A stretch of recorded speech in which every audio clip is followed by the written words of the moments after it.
We close this school day differently from so many others. We're gathered at the Lord's table to be nourished and strengthened by His Word and the reception of His body in Holy Communion. In this and every Mass, the sacrifice of Christ on the cross is present to all of us. So let's be attentive to the moment.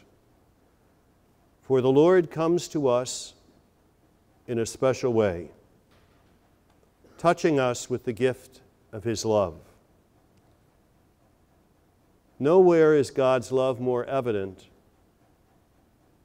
than in the gift of the sacrifice of His Son, who gave His life for us that we might live forever. I understand that the theme of your Mass today is Christ is the light.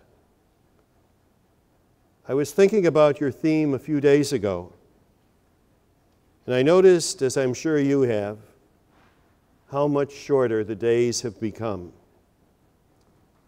It gets darker early and earlier.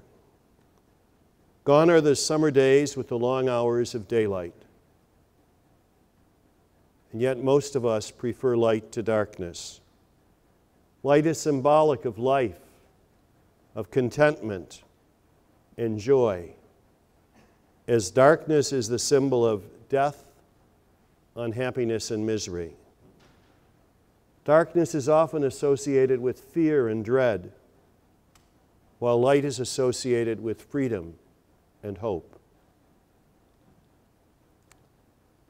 Your school's mission statement, you've probably all read it recently. Your student's mission statement is that Seton Catholic Central is always inspired by our ever-present teacher, Jesus Christ. It's important to remember that the primary focus, the primary purpose of the existence of Seton Catholic is to lead you ever closer to Jesus Christ. Now, some people think that this school might exist so that you can get into a good college. But the real reason this school exists is so that you will get to heaven. And the best way of doing that is developing on a daily basis your relationship with Jesus Christ. We face so many challenges during the year. Challenges of all kinds. The solution to our challenges rests in a person, and that person is Jesus Christ. Here at Seton Catholic, Jesus Christ, the ever-present teacher, is present. And this presence of Jesus helps us understand that Seton is not defined only by its academic standards or its scholastic and athletic accomplishments or its structured environment that supports learning. As important as all of this is, there is something more important. And that more important element is Jesus Christ, who came into our world to enlighten us, to dispel darkness, to show us the way, and to offer us the light of life. And that light that Setons hold forth is twofold. The light of knowledge and human skills that will prepare you for college and a career, and the light of faith which assists you on your journey of faith. When the two, knowledge and faith, are integrated, you are prepared to live as citizens of this world and someday as citizens of heaven. Seton is a special place. A place where you encounter the living God and His Son, Jesus. And this encounter forms your whole person. You learn about your faith. You experience your faith through daily prayer and regularly scheduled liturgies, retreats, and penance services.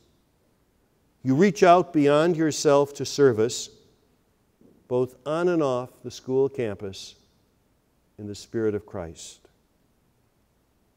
You are sons and daughters of light. That is right. You are called to live your life in such a way that you are a light to others. This is not always easy. You will need to go against the tide of our culture. It means you need to respect the dignity of human life. Reach out and welcome those who are not in the immediate circle of your friends. Honestly earn your grades by effort and hard work. Speak truthfully. Attend Sunday Mass and receive the sacraments regularly. It means you are merciful and forgiving and share your time and talents in service to others, especially the poor and those on the fringes of society. It means that you live as a disciple of Christ. You choose to follow His example at this time and in the world of your family, school, city, and beyond. Pope Francis, who's captivated our hearts, recently told a group of young people about your own age that what we need to do today is swim against the tide of the culture that tries to bring us down, to make us equal, to give each of us just a lowering of moral standards. But when we swim against the tide, we're trying to raise those standards. We're trying to hold each other up, to buoy our spirits, and to keep us faithful.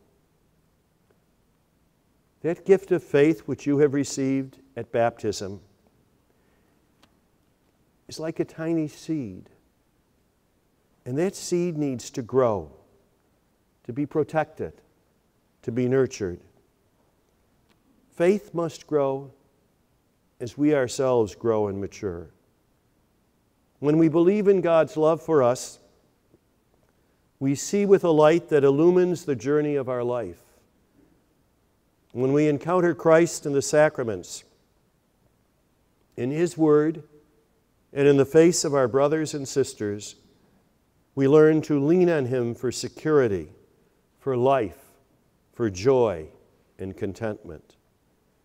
Jesus, the light, lights up our way to the future and enables us to continue the journey of life with faith and hope. Faith is a gift, but it's a treasure to be shared. You are the light of the world, Jesus told us. Do not hide the light of faith you have received. Share your faith with others by your example, and when occasion warrants, by your words. The church needs you. It needs your youthfulness and your enthusiasm, your creativity, and your joy. May Christ, the light of the world, enlighten your path, strengthen you for the journey of life and faith, and give you the courage you need to live as one of the Lord's faithful followers.